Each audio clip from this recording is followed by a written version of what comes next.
What do you think is what do you think is really happening in this world? Like, most conventional people are under the impression that it's if you have depression or anxiety or some sort of illness, it's either you caught a bacteria or you have neurotransmitter imbalance. What do you feel if you have to take a big step back and see it all? Do you think it's a matter of light versus dark? What's the biggest scope you can say that's happening on the world?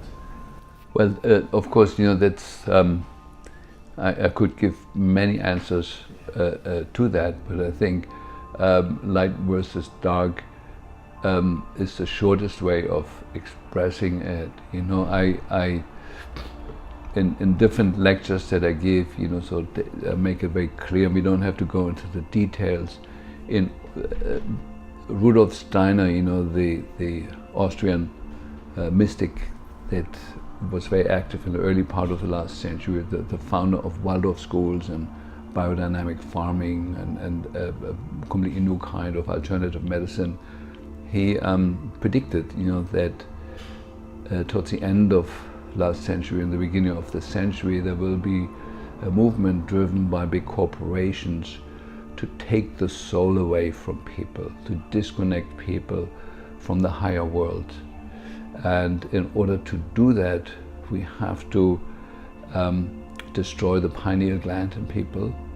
And I followed the research on that, and amazingly what we found, the pineal gland is the most sensitive part of our central nervous system and is highly, highly, highly sensitive to 4 things: aluminum, glyphosate, fluoride, and Wi-Fi. And we are the only country in the world that has pushed these 4 things in the last 60 years or so on everybody growing up here. And so what I feel, what I observe, and what we're also testing on our ART system is that people have severely calcified pineal glands. And I show the anatomy in some of my courses. It's very clear that the pineal gland is a receiver for higher fields of energy and translates them into thought and into actually controlling our immune system, our endocrine system, and so on and so forth. There's all science, but very few people pay attention to science anymore, especially since Donald Trump and his disregard for science.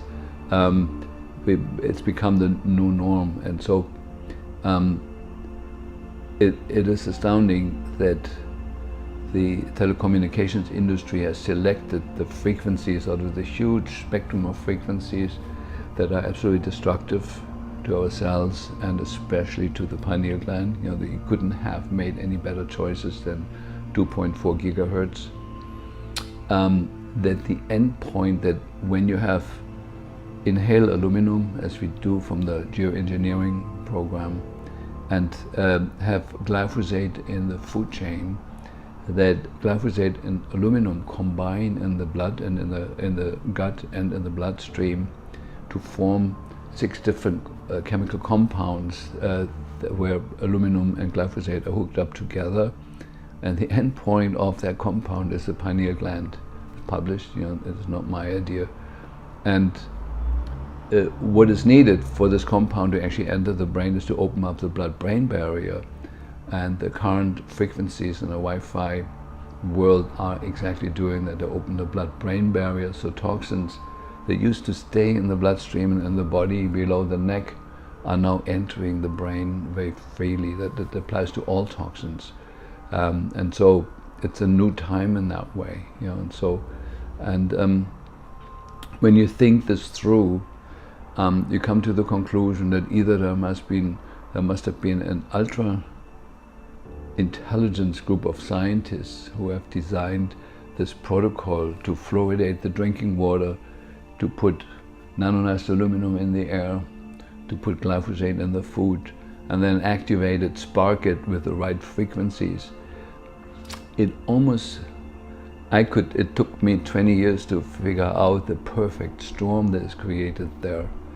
And it's either a coincidence, which is possible, that enough dumb people made the wrong choices, along the years. I'm still hoping that may be at least partially true. or it's orchestrated by a very, very intelligent group of destructive minds. Or what I also believe is very possible, that there's some higher fields of consciousness that can be both tuned into the light and to life affirmative action, and can be absolutely destructive, like phenomena like Adolf Hitler and others, people that come under the influence of something absolutely dark and destructive.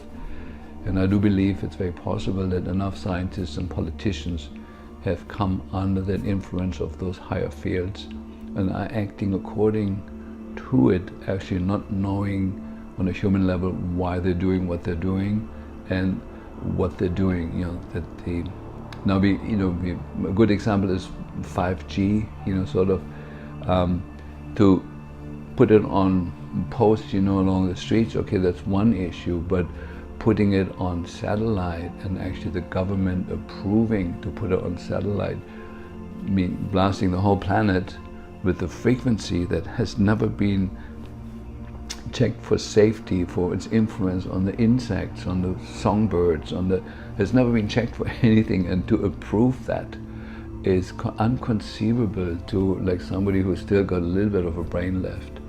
And that politicians in the White House and other countries are conspiring with that can only be explained that their brains have come under the influence of some larger, higher field. They cannot be human in nature, you know, because the human nature is always life affirmative and loving and wanting to live and make the biosphere more friendly to life. And so there is some scary thoughts about that, you know, but I'm still hoping, I'm still putting my weight on, let's hope it's just a coincidence and enough dumb people made enough dumb decisions, and if enough of us wake up and point it out to them, that there can be a reversal. You know, the Wi-Fi can be switched off in a second. We'd be done with that, and you know, glyphosate could be forbidden, you know, tomorrow. It's in the water table for many years, but there could be an end to it. You know, the chemtrail program could be stopped like that. You know, so the good thing is that solutions, positive solutions that are suppressed right now, that are everywhere, could be the norm of tomorrow. Within 24 hours, we could turn the planet from a creature that is threatened on all levels to paradise, you know, virtually within 24 hours. You know, we're still close enough to that.